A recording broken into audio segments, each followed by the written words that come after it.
mbote mingi batata pe bamama kati na lisanga ya bolingo. En tout cas na ye lisusu epai na bino na mokolo na lelo mpona kopesa bino maye oyo esengeli biso toyeba pe maye oyo biso esengeli tolanda pe tocha kati na misala. Solo batata bamama bisika nyonso bozwami na mboka Europe, na mboka Amerike, na mboka ya Afrika, na mboka ya Asie, bana na nga nyonso ya molimo kati na kitwa dikia basolwa. Na pesi lisusu matondo mingi lokola tango yepesa melibiso. Solo ya liboso na kodetaye kombo ya lingomba na biso. Lingomba na biso ezali kitwa di kia basolwa kwa nzambi mpungutulendo mumbuluzi eto kimbangu. Elingi koloba nini na monoko ya lopoto na français? Elakisi ensemble des élus du Père Tout-Puissant par notre Sauveur Kimbangu. Pe na lokota ya lingala elingi koloba ete lisanga ya baponami ya nzambi mpungutulendo anzela ya mobikisi na biso Kimbangu. Solo batata bamama na yebite soki bolandelaka maye oyo Mvuluzi Kimbangu apesaka biso lokola masakoli meleko oyo Mvuluzi Kimbangu azalaka na bomoi. Parce que Mvuluzi Kimbangu abotamaka na 1886 mais ayaki kotika mokili oyo na 1951. Kasi Mvuluzi Kimbangu tango azalaka vivant solo apesaka masakoli lolenge mokili na biso ya filika ekotampla. Na bongo Mvuluzi Kimbangu aponamaka epai ya tata nzambi mpungutulendo mpona komema sango ya lobiko kati na Afrika. Ebongo lingomba ya Mvuluzi Kimbangu ezalaki bongo na kombo ya Kitwadi. Kitwadi wana elingi koloba lisanga ya bana ya filika mobimba solo. Oye sango yaki na yango etalaki kaka bakongo te. O batu mingi balobaka ndenge nini kaka nzambi ponaka bakongo aponaka bakongo. Na yebi bino likambo ezali kati na bakongo. Mboka na biso oyo ya filika mobimba ezalaka bobele liboke moko. Kasi pona filika oyo ekende na kokweya pe kobebisama oyo akweyisaki pe abebisaki yango ezali mokongo oyo tozobenga lelo na kombo ya Nzingankulu. Alors Nzingankulu wana ngai descendance na ngai wasambulwa ya kowana azali penza koko na ngai na kimama na kitata pona tango wana kala bakoko na biso zalai kokalana bakuzena bakuzine ndeke wana. Alors Nzingankulu ye azali koko na ngai. Doki ngai clan na ngai ezalaka na kimama Nyala Nyanzinga. Na kitata na ngai ezalaka Nzinga Nkanga. Bango nyonso bauti esika moko. Pe Nzingankulu te mutabandaka yango. Ebandaka na likolo na pa ya mama Nzinga. Oyo roi ya liboso, reine liboso pardon, na kati na Congo ya Totila. Oyo esangisaki ba pays oyo ekabwani lelo Congo Brazzaville, Congo Kinshasa, Congo Angola, pe Gabon. Mama Nzinga oyo abandaka bokonzi wana ye wana mutu oyo azali koko oyo descendance neko bimisa Nzingankulu kino biso lelo oyo. Kasi eloko nini eyaka kosalama koko na biso Nzingankulu abukaka mibeko ya tata nzambi mpungutulendo.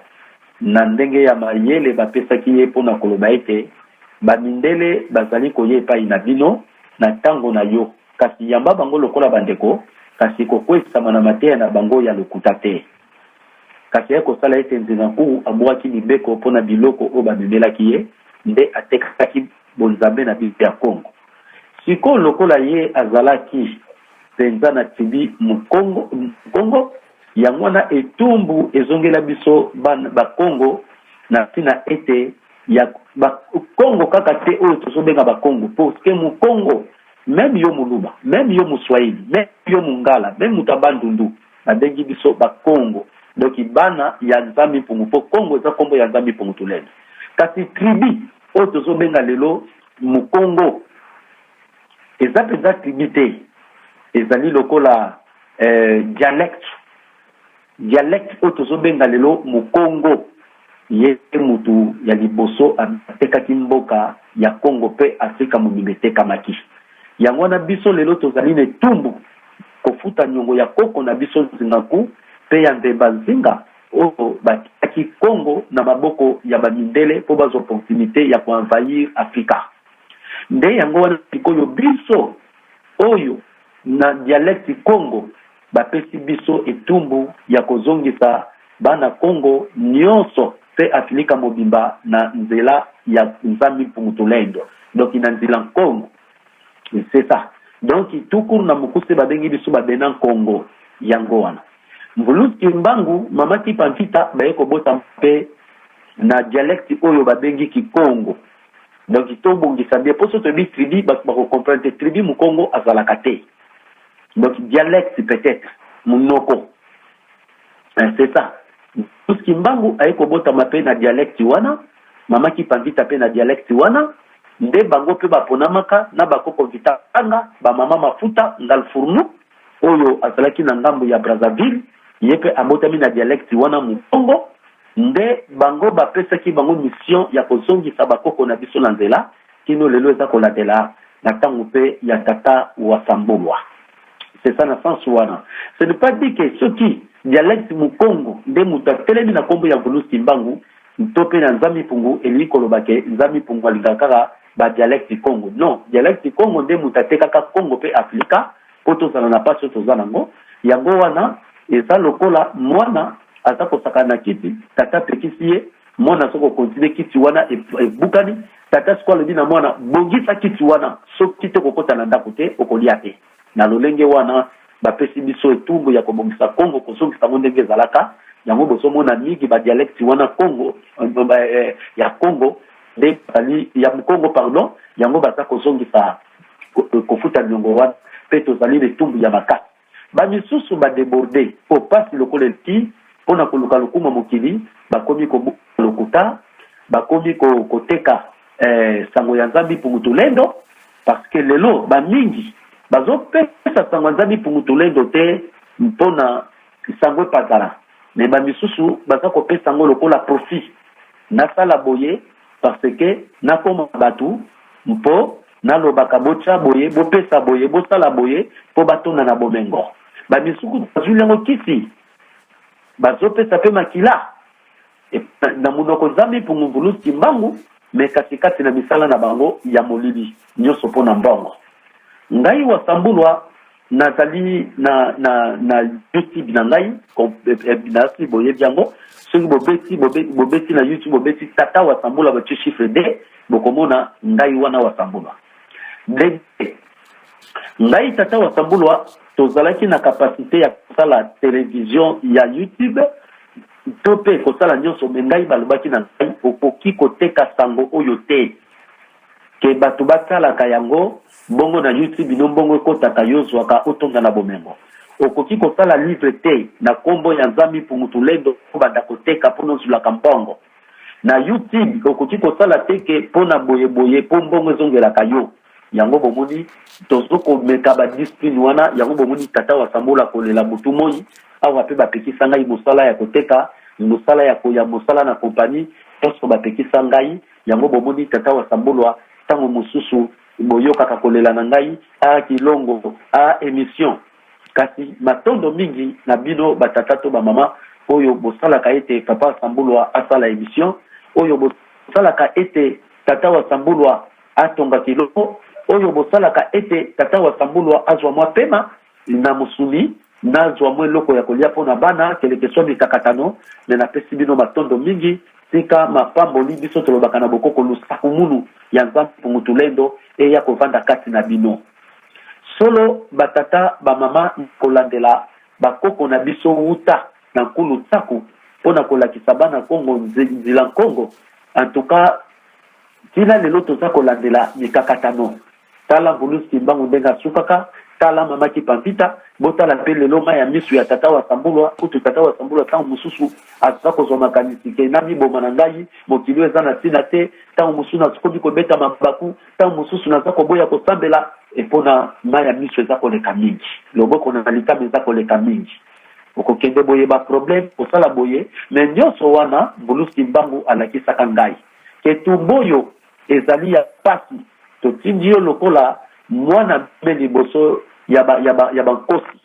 kasi olonge tumba tala bomengo nyo kobanda awa tope ekomona ngo kuna okokenda pemba kalunga me kasi lokola toza kaka na bomoto nazali koyima nazali kobeta mabaku na ntina bapasi oyo nasengi bolimbisi epai na bino bana na nga nyonso ya kitwadi kya basolwa mpe bolimbisi epai ya Nzambe Pungutulendo mpe balongo bambasi mpe bamakesa nyonso na kolela na ngai oyo na lolenge ya mabe mpe lisusu mpona kokokisa kitwadi kya basolwa wana eza koloba nini? Kitwadi kya basolwa eza koloba lisanga ya baponami. Lisanga ya baponami. Banani baponami? Kimbangu alobaka na kati ya masakoli na ye ke oyo akolanda nzela na ngai nzela oyo ndenge nga nasalaki na bosembo moke kaka bakondimela ye moke kaka bakolanda ye lelo totala tata wa sambulwa abandi mosala oyo lelo te me mingi balobaka tata wa sambulwa epai na o mibeko ezali makasi kasi batata na ngai bamama na ngai babena Kongo ngai naza na mibeko te oyo tata wa sambulwa to nazwi pa mama to tata na ngai te mibeko nyonso oyo euti na ye moko tata wamba Pungutulendo yango na biso toza kozongisa ngo lisusu lelo korapele ngai pete mutu na bandi yango memi mama kipanzita ayaka kote ya mibeko mama ngalfunu mafuta ayaki kote ya mibeko mbuluzi kimbangu ayaki kote ya mibeko parce que mibeko nde mutu ekorelie biso ekosangisa biso tozala liboke moko na Afrika na nzela ya Pungutulendo kozanga mibeko nde ezali lokola kobebisa oyo nyonso ezali mabongisi ya Nzambe Pungutulendo kasi botala bisika towuti na bisika oyo tosili kokoma tozali kaka bato na maya misu tozali kaka bato na liboko na litama tozali kaka bato ya mawa tozali kaka bato ya kolela tozali kaka babola kasi kimobola na biso oyo ezali lolenge ya tango pamba te na le 17 août 1922 Mbulusi Kimbangu apesaka nyonso alobaka boye bana ya Filika tope Kongo bakozwa indépendance ya mosuni pe ya molimo po bilaka ezali kasi mbongo ekodeba tubakosaka na mbongo ezali bobele bapaya ndenge bidele baza kozwa bomengo na biso ba richesse ya sol pe sous sol mpe lisusu bamiyibi bato mabena midelidobe eza banani bakondi oyo basali signati na bamidele mpona kotrahir bapeuple ya Afrika po bango bazwa bomengo bakoti na baframason bakoti na bamangomba na bango ya ndenge na bokiltisme na sasi ete po bomengo ya mokili ya solo yango baza kozwa Mbulusi Kimbangu alobaka biso bana tata Nzambe Pungu tokolia kaka na ngolu ya Nzambe Pungutulendo yango na bozomona soki ezalaki te bomengo oyo eza na maboko ya Nzambe Pungu nde lelo tata wa Sambulwa azali riche me mpona kolakisa ete biso batindi biso tomona etumba ya kolongola mongunya oyo avandeli bomengo na biso ya Filika po biso moko tokoka kosuccede yango tokoka kozwa kembo ya Nzambe Pungutulendo na nzela ya bomengo na biso ya mosuni pe ya molimo nde yango nde etumba toza nango nayebi kati na biso mingi tozali kolela angai musala angai koteka angai mukanda angai libala angai na kosala nini papa mama armez-vous de patience il y a un temps pour tout nayebi ke tango yango tobandaki kotela yango yekomi nango pembeni kasi tokola tango yekomi pembeni batata bamama boyebi na tango tokomaka na élection ba prophète na ba messager babimaka kilikili ngai Nzambe atindi ngai alobi boye boye ngai Nzambe atindi ngai boyoka na tango élection na banindele ke élection ezate mutu akozala roi diva aza koya ba roi diva boyoka kindenge babimaki soki combien oya binyo ngai de roi vin oyo de ngai baye ko tele msapa bulus kimbangu ngai roi vin si lelo basa ko continuer e ba masakoli pesa ki ya ndenge na ndenge ndio se choix lelo lisusu na tango oya maladi ya coronavirus bokomona basakoli bakobi ndenge na ndenge mutava kanisi pona yebana pona zwa lokumu fika ngai na bimisa maloba boy j'espère que bino bana na nganjo su ya molimo kati na lisanga ngo banda tokoti na coronavirus boyoki na nute na pesa bino message na kati ya WhatsApp lisanga ya bolingo pona nini nanu bapesi ngai te ke yebisa bana na ngai boye bapesi ngai nanu te yango naza na silence kasi batu misusu po ayebana bandima ye balanda ye bakoya na basakos misusu baye botia mai na baporte ndako bango moko milimo eponi église te ezala musulma bapapa bamama oza sirke baokiltiste baafricain oyo baza bokiltiste oza sirke baafricain oyo baza na islam boza sirke baafricain oyo bazali na kati ya christianisme boza sirke baafricain oyo bazali na kati ya basecte ya ndenge na ndenge bango nyonso bazwa mai batia na porte ya ndako après nzamba tinda bambasi na ye mpona koya komona mai wana mpona maladi oyo ezwa bato te to mpe soki nini te eske nzambe ipungutulendo soki ezalaki mpona bongo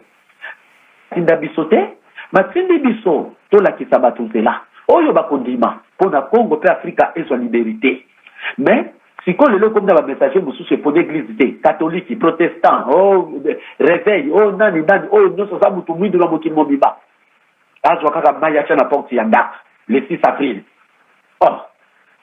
nayibi te bebe nayokaki susu sango ya jeune fille moko na kati ya babine kobeta misatu ya liboso te ya mibale te ya misatu zwa kopo na yo kende kozwa mai wana bomela bamaladi bakobika mpe maladi moko te ekoya kati na mutu apres nasuka bi au nom de jésus mosusu kuna bibi na bandundu aye na maloba na ye mpe basoko continue toujours kobima bozala distrait te bokweyisama na mitambo wana te bino bozali bana tata wa sambulwa soki tata bapungutulendo aza na posa kokebisa biso to kopesa biso sango akoyebisa ngai wa sambulwa mpe ngai nakoyebisa bino et c'est ça donc bozala distrait te soki na ndako na bino tata na bino bafutaka ye le 30 tata mosusu bafutaka le 27 bomoni tata wana le 25 wana aye na provision na kati ndako ezali mpo na bana na ye bino bozala motema moto te tokende vana so pa tata wana mpo tata nso na bafuti ete te bozela lifuti ya tata na bino le 30 bino bana bokolia bokosepela nalobi na basese bozela sango ya mokili ya molimo na nzela na ngai wa sambulwa na tenge kopesa bela biso na bata nyonso oyo mpe lisusu nayebisaka bino boye bulusi kimbangu animonisi epai na ngai atelemi balobi bakomi kinga kimbangu bamindele bapalanganaki na bato mwindu mosusu batelenganaki makasi lelo bozomona ndenge bamindele batelengani ewumeli te ngai awa na Kongo Kinshasa ntango toza kokota na kilongo bato bazalaki koyembanga na loyembo nayebi te soki boyokango tata wa sambulwa aza kosakola mpe eza kokokisama mpona nini masakoli na ngai ezwaka bande te masakoli na ngai ezwaka bamwa te mpona nini avant naloba ewuti na mokili ya molimo nasalaka bapense na ngai te yango wana tozela ntango tozala presse te botika koyoka biyoka botika kolanda bilandalanda bozela ntango na biso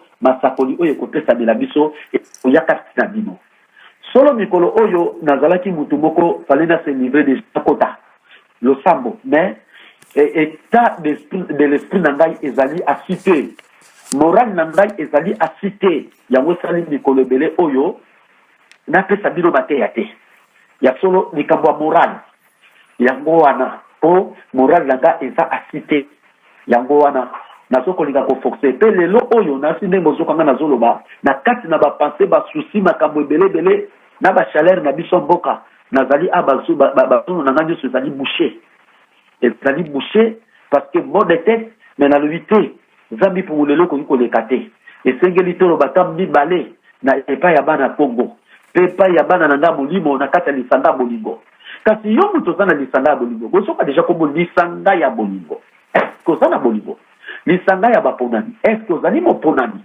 mpo soki ozali mpe moponami te okolanda wasambola te ozomona kolinga te ntango okoti okoma opposa tata wasambulwa kolinga te tango koti okoma lokola na rivalité moko boye na papa wa Sambulwa. Kolinga te tango okoti okoma lokola egali ya papa wa Sambulwa. Non, chaque époque nzamba ponaka mutu moko. Tala tokomi ndenge bankulu bakoba nsalu kya nzambi ngolo mena. Donc masala ya nzambe ezali makasi. Atuka batata ba mama yango wana na keina na mai oyo badidele balobana objectivité de la vision partielle. Ezali impérialiste basala ki mabongisi oyo. Pour d'entre vous l'ont écouté, c'est le titre de l'article que de lui avait lu un matin sur les ondes d'une station de radio de New York. Pour ceux d'entre vous qui ne l'ont pas écouté, cet article, malheureusement, dépeint une certaine réalité. Après Baïkoloba, les Noirs ne lisent pas et resteront toujours nos esclaves. Nous pouvons encore continuer à récolter des profits des Noirs sans effort physique de notre part. Regardez les méthodes actuelles des métiers dans l'esclavage qu'ils s'imposent eux-mêmes. Bibi somo kutumwi badidele impérialiste tokosala kutu mataki moko te pona kokomisa bango bawubu mais bango moko banda ko s'imposer kotelebelana koboya kondima ata nzambe na bango telemisi mutu bango bakolinga koegale ye bango bakolinga koboma ye bakolinga kokanga ye bakolinga kochola ye po balebisa ye nde yango kosala batikala taka kozala bawubu na biso e bayi koloba lisusu ignorance, avidité et égoïsme. Mais dans ce cas, l'ignorance, parce que tout ça pensa kunate. L'ignorance constitue la première arme de ce métier en esclavage. Voyez qui bien. L'ignorance constitue la première arme de ce métier en esclavage. Ignora côté de la banque, côté de la bango koboya kondimana, yango ezali lokola monduki ya motuya oyo kocha bango kati na bowumbu.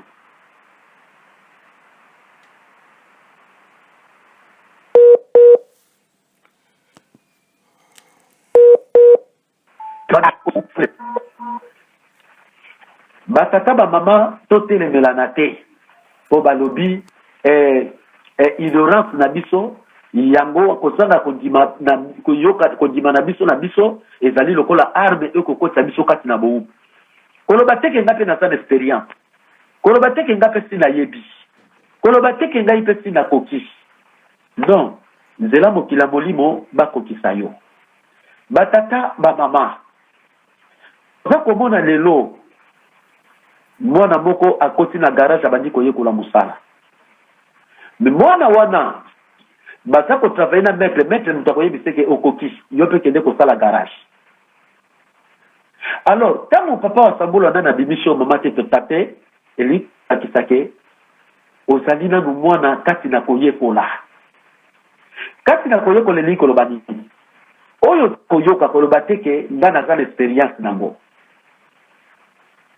koloba bongo te parce que na soit déception awa na kati ya Congo bato liboso on a bimisaki on a kolakisa bozambe na kasi boye na bibisi bango pe batei bango de babisaki lokola bangonia na ngai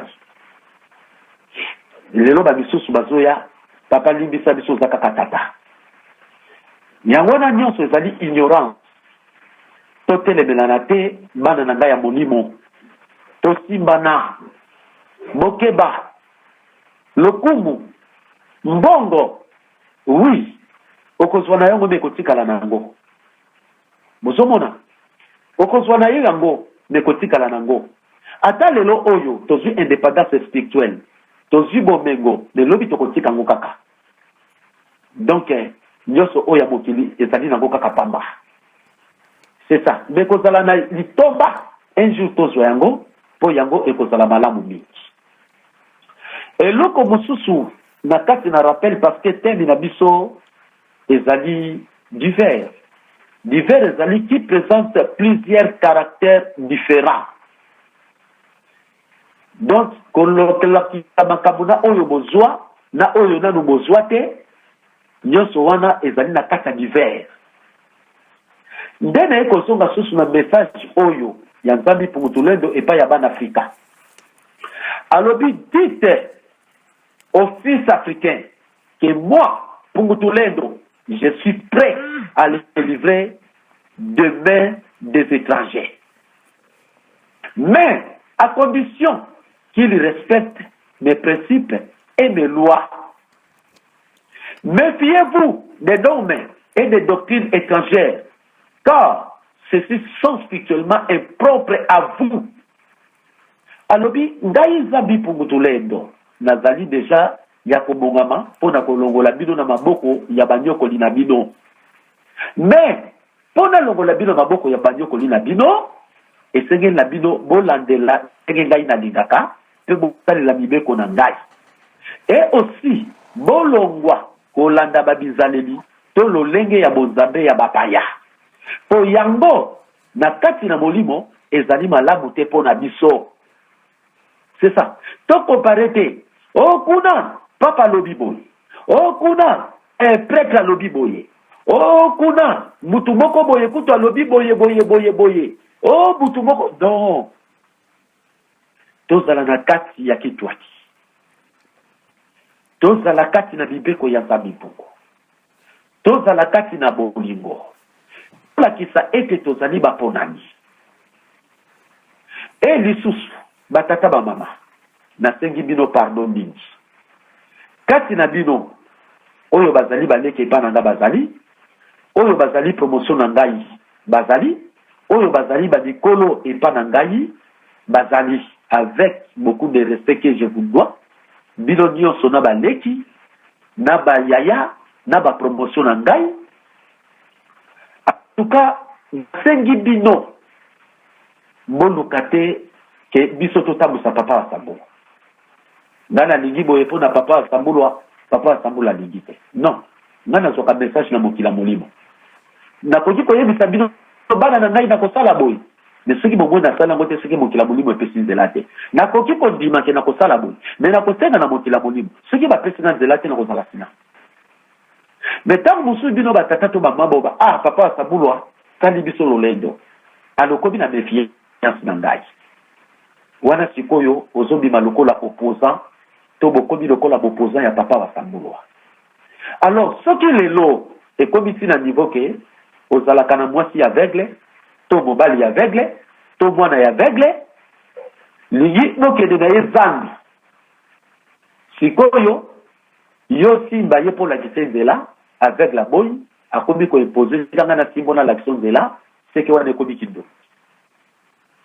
Ngai oyo nazali bisu na bino nazali matoi na bibi likambo mususu soko comprendre to comprendre to na papa wa Sambulu koyebisa yo ngana ligaki papa wa Sambulu kutu to tambola nebo to sala nebo ye mais papa wa Sambulu abimoni cité pona nini non on a nanu et c'est ça la segi pe Nzambi Pungutulendo sala na bino to sala lokola ba chrétien na ba musulman to sala bana ya Nzambi Pungutulendo to pesa na respect. Ndana pesa bino botosi, bino pe pesa na botosi. Parce que tango yo so sakana na ngai, oso sakana no na ngate. Po yo yebi ngai, po na Nzambi Pungutulendo, po na Mbulusi Kimbangu. Sans Mbulusi Kimbangu, sans Nzambi Pungu, oga ko yeba ngai te.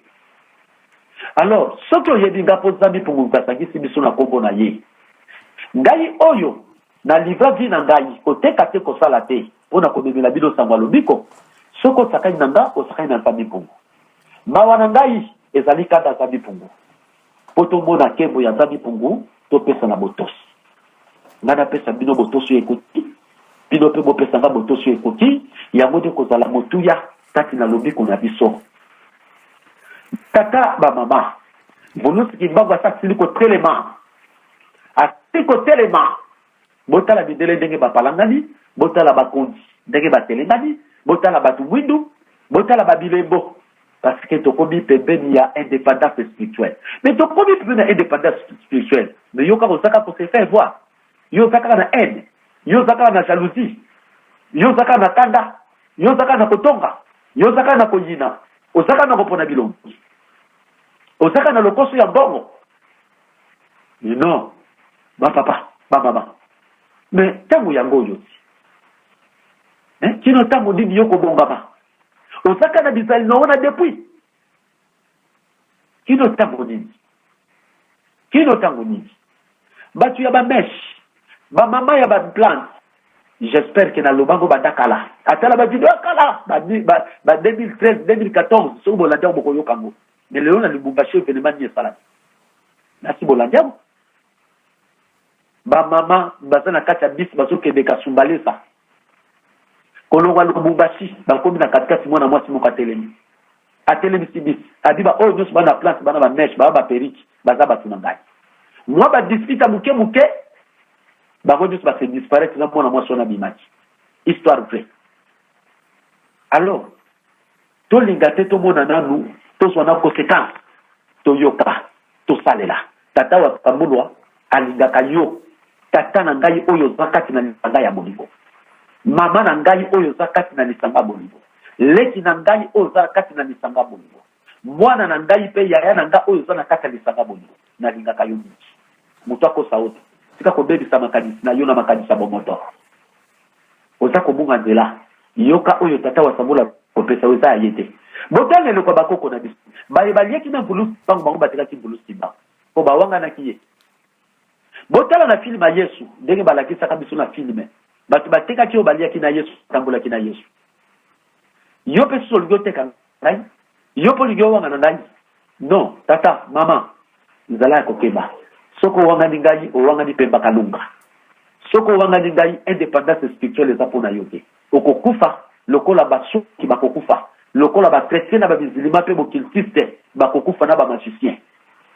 Ngai wa sambulwa na pona ba banda mwana na yekoli yango te na zongo na butu te e wuti na bokila molimo tata kimbango ndenge ta telemisa kinga soki na sa kopesa bino mateya bino boza kosalela te pour bino boza na expérience papa asambula kota bona poto biso tona na bapoto ya kolakisa biso nini te batata nzambi pungutulendo il est capable d'utiliser n'importe quel instrument kazoba soko ina sangwa lubiko yambaye lokola boyo wasambula liboso na bino bo pesa nga mawate bo pesa nga deception te totambola elongo tosibana totombola bolingo ya koleka tosiba bibeko tosala ba principe ya nzambe yango de kozala esengo nkati na biso lisusu na tembi ya fidèle na fidèle et croyant. Le Bakaboji, fidèle, qui ne manque pas à la fois donner à être suprême ou à quelqu'un. Être suprême, c'est qui? C'est Zabi Pungu. Quelqu'un, ndayi wa sabulwa o nasa kozula bino makambo na mokila molimo nasa kopesa bino. Oyo alobi ke ndani nasa fidèle. Akata kitwa dikiaba solo. Ya ko changer makambo te. Avant sala likambo au consulter tata wa sabulwa. Pour que l'hôpital. Oza kobela. Ah, papa sabulwa, ngai na beli. Aboye boye, pesa mo na bepai na ngai. Ozala ba projet moko boye, pesa mo bepai na ngai. Ngai na koyebisa taba pungu chalo boko kuna pai na mwana nga mulimo. Mais oyo akosala na koboa ma papa sabulwa. C'est que okomi opposa. Bien ozoko senga indépendance. Et c'est ça. Mais pour senga indépendance. Le long tabi pour wacheko boko wa sabulwa.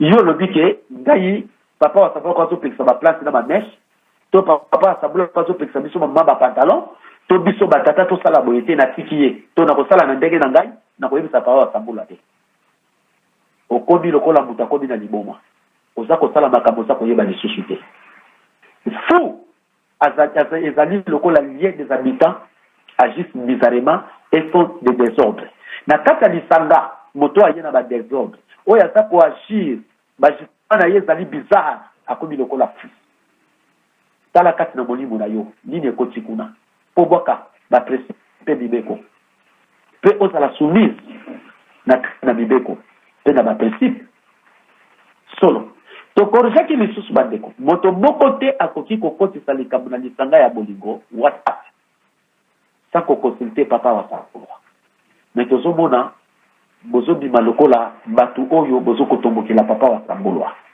ke ya lobi boye ngala kosala ngomo mutu azwi makanisi bango na groupe WhatsApp lisanga bolingo.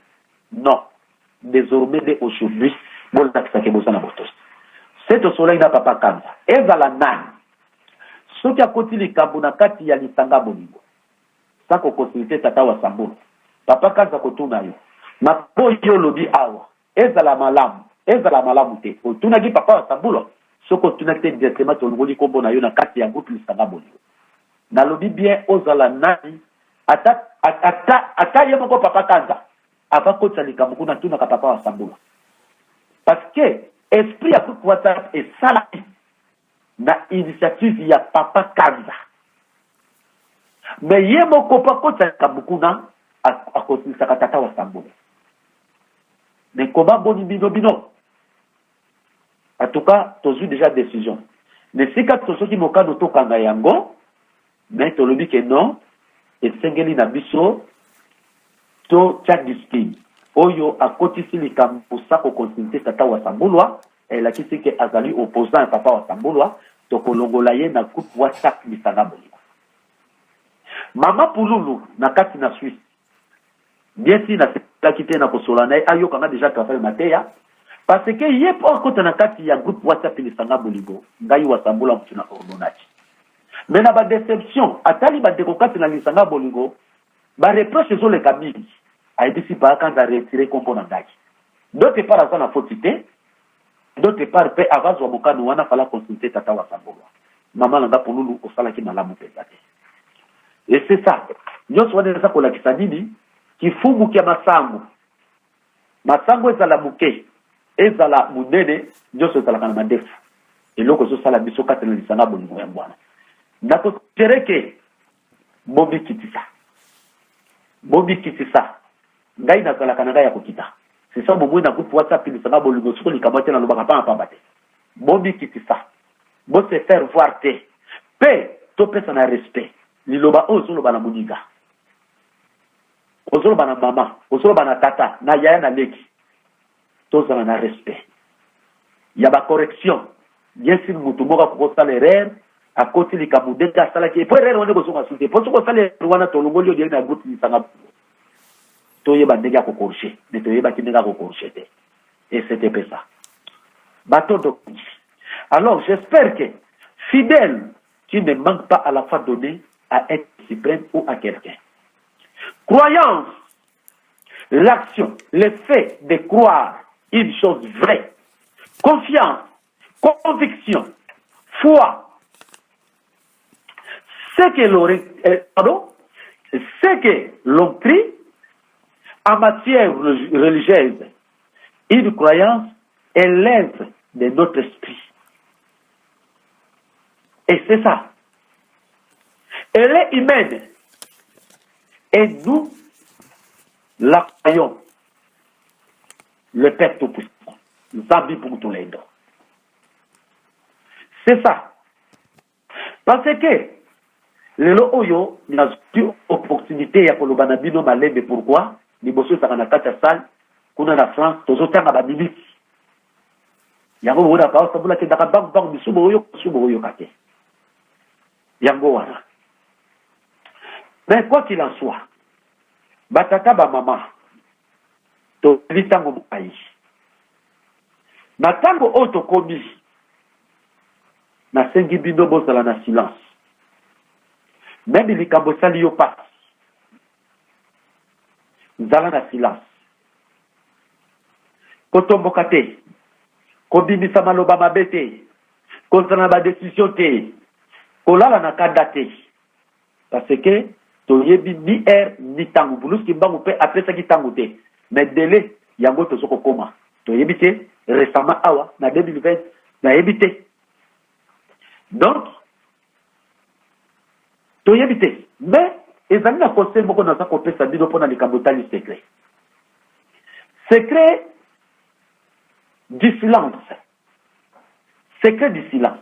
To bengi silence femme ma vie. Ou femme de ma vie. Ou femme ma vie. Yona to bengi secret du silence. Le silence évite les querelles. Silence epekisaka koswana makelele. Moko abandi kofinga alobi n'importe quoi yo vandi silence. C'est kopekisa bino boko tane compréhension. Silence rend l'adversaire stupide. Yango yoki ba français balobi on répond les imbéciles par le silence. Silence comme isaka mongonya na yo zoba. Azolinga yo bimisa po ya zwa soit na kindo kya tanga to na kisi mais yo za na silence akomi zoba azoba te muto ya bon. Le silence vous distingue kotalisa moto ya Mozambe na moto ya Bosuni ya moto na bozoba. Le silence vous donne le pouvoir. Le silence vous conserve. Et que bon bino, et que pesa bino bo continuer ko batela bino. Le silence est l'âme de l'humilité. Les animaux limo ya ko mikitisa. Ikambo sali yo pas mo agir te, ou réagir te. Et l'âme de l'humilité. Le silence ferme l'accès au diable. Parce que Bambi, les nids ont les oreilles. Oyo za ko bibisa ngo diable akangaka lokola ba projet ça na projet moko alors mais ça ba projet boye kingani bon tala mutokoloba pour ça ko se trahir. Mais le silence ferme l'accès au diable. Et à la fin, le silence donne une raison. C'est ça. El sengeli na biso tozala na lolenge wana bana ya tata nsambi pungutu lendo tozala na lolenge wana tokoki te komikotisa na busoba ye mutu abandaki nga po nini alobi na ngai boye meme mwasi na mobali pendant la journée bokoki kozala malamu mais ntango tokokoma na poka to butu okotuna mwasi likambo ozwi réponse ya mabe okotuna mobali réponse ya mabe papa maman kozala pesa kotomboka te eza kolakisaka esprit pure eye kofanda kati na moko alors yo soki oembrase yango molimo epire eyaka na kati na bato mpona kodétruire mpona kodestabilize. Alors bino bozala pida soki omoni mwasi akomi na titi wana papa armé de patience zala silence zala na méditation kota sala na losambo mpona kochasse l'esprit koti na mwasi na yo après na ngoko komona mwana kadesili osali reproche mama dima reproche excusez osonga mala bokoki kolala te mobali apesi mokongo mwasi apesi mokongo boza na kanda bozoyokana te botala batata mosoba lokola na mwasi na badiskitaki na ntongo angi abimatiki mbongo likolo ya mesa mwasi alamuki ake wenza alambi biloko atili bana atili mpe tata ntango tata ye akolia te asa na kanda na libomisa mbongo tikaki ya nani omoni wana ezali ba eva mosoba natiki mbongo na balambi batie wana na kolia te mpoza na kanda mwasi nina na kofinza mbongo tikaki ya nani yo moto se finir te. Ah, c'est ça. Voilà. Et aussi, maman omoni tata na titi diwana, armez-vous de patience. Ah, poni mbana na katili ngalingana. Poni mbana na lobina makamade. Zala patience, kota sabela, méditer, tant que mon papa mouya kada onesi, kende ko sale reproche. Tata pe akozonga mutu, bozongi na tanduma. Et c'est ça. Même vers les enfants. Les enfants vers les parents. C'est ça.